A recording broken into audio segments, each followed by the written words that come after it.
Salam jumpa teman-teman, kembali di channel saya Mego Bali Art. Kali ini saya akan menjelaskan apakah arti dari menggambar dan apa sih fungsinya garis di dalam menggambar. Menurut saya menggambar atau melukis artinya adalah perpaduan beberapa garis, entah garis warna, dari pensil, spidol, dan alat yang lainnya yang dituangkan dalam sebuah media yang memiliki arti. Nah, itu artinya menggambar atau melukis. Nah, di sini yang saya garis bawahi adalah garis. Garis itu bermacam-macam bentuknya.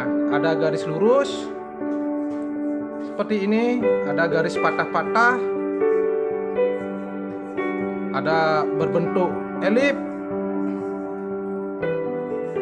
ada bulat, dan sebagainya. Dari sinilah akhirnya terbentuk sebuah objek yang dituangkan dalam sebuah media.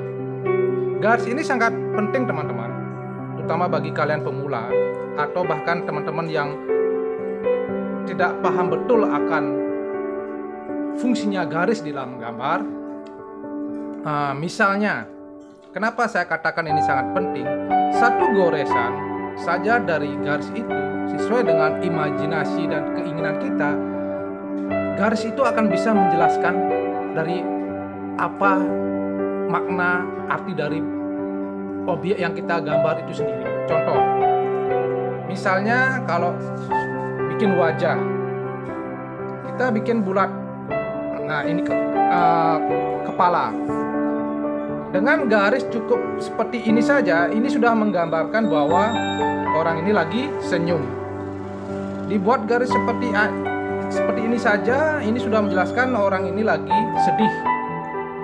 Dibuat bulat seperti ini aja, teman-teman bisa membayangkan, bisa merasakan bahwa, bisa melihat bahwa orang ini lagi heran atau terkejut. Yang ini lagi sedih, yang ini lagi senyum. Hanya bentuk seperti ini saja kita sudah bisa menjelaskan bahwa apa sih maksud gambar ini seperti itu.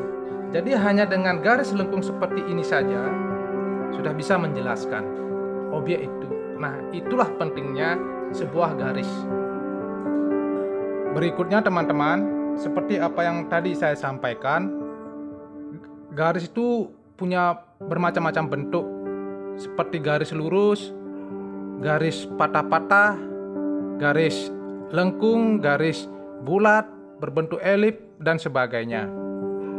Setiap bentuk garis itu punya ciri khas, punya fungsinya masing-masing. Garis lengkung, oval atau lingkaran itu cenderung teman-teman adalah fungsinya untuk menggambar yang berkarakter lembut. Misalnya menggambar bunga, bayi, gadis. Sedangkan yang patah-patah dan garis lurus cenderung menggambar yang berkarakter keras atau kaku. Contoh, misalnya menggambar bunga. Tentu dalam hal ini biar terkesan lembut, gunakanlah garis lengkung atau oval. Begitu pula misalnya membuat daun,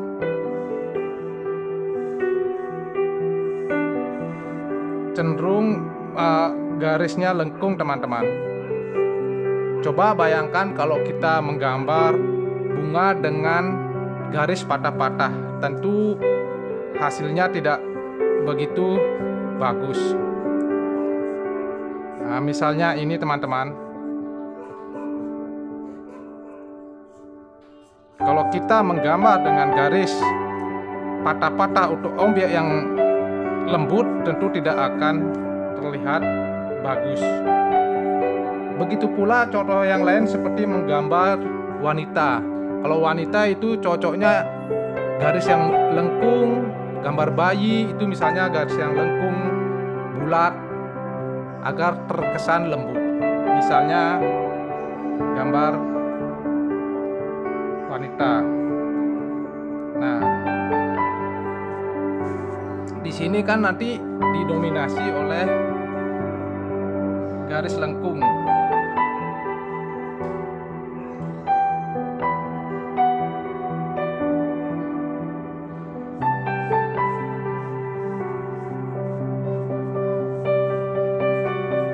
Seperti ini misalnya teman-teman, cocoknya garis lengkung.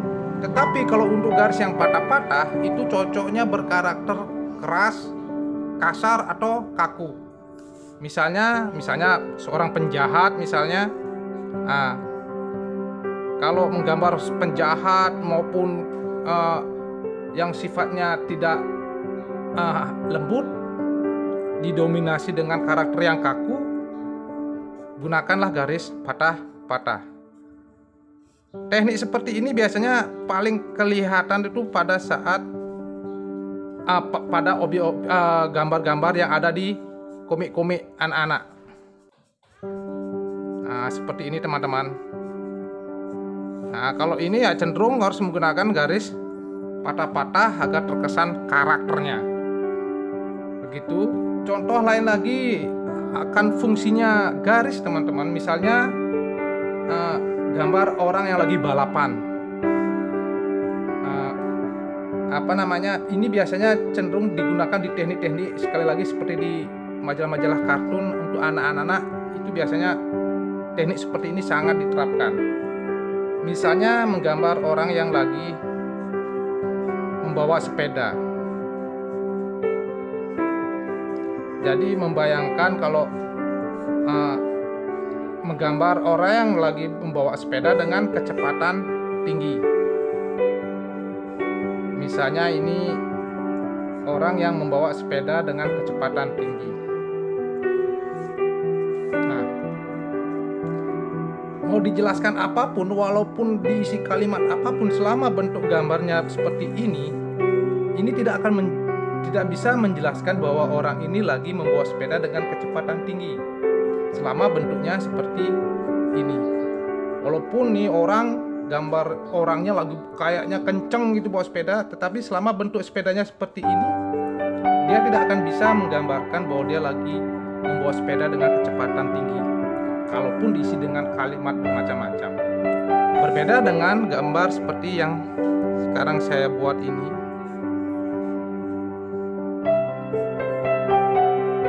Sama, bentuknya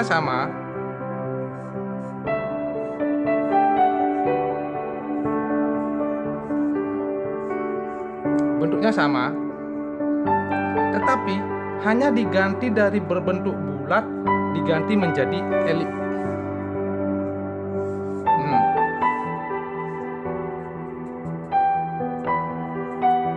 Apalagi plus diisi garis-garis lurus. Tanpa diisi kalimat pun, ini sudah bisa menggambarkan bahwa orang ini membawa sepeda dengan kencang. Dari bentuk bulat, lingkaran diganti dengan bentuk elip. Hanya merubah itu saja sudah bisa menjelaskan bahwa orang ini tidak berkecepatan tinggi, sedangkan ini berkecepatan tinggi. Nah, ini contohnya teman-teman, fungsi garis. Walaupun sederhana sebenarnya, tetapi sangat penting sekali di dalam kita menggambar untuk menjelaskan karakter objek yang kita buat. Itulah fungsi garis. Yang saya jelaskan ini hanya garis menggunakan spidol. Garis itu banyak, ada garis sapuan kuas, sapuan krayon, pensil warna dan sebagainya. Itu juga bagian dari sebuah garis. Itu saja yang bisa saya jelaskan teman-teman. Semoga apa yang saya jelaskan bermanfaat untuk teman-teman semua. Semangat dan tetap berkarya.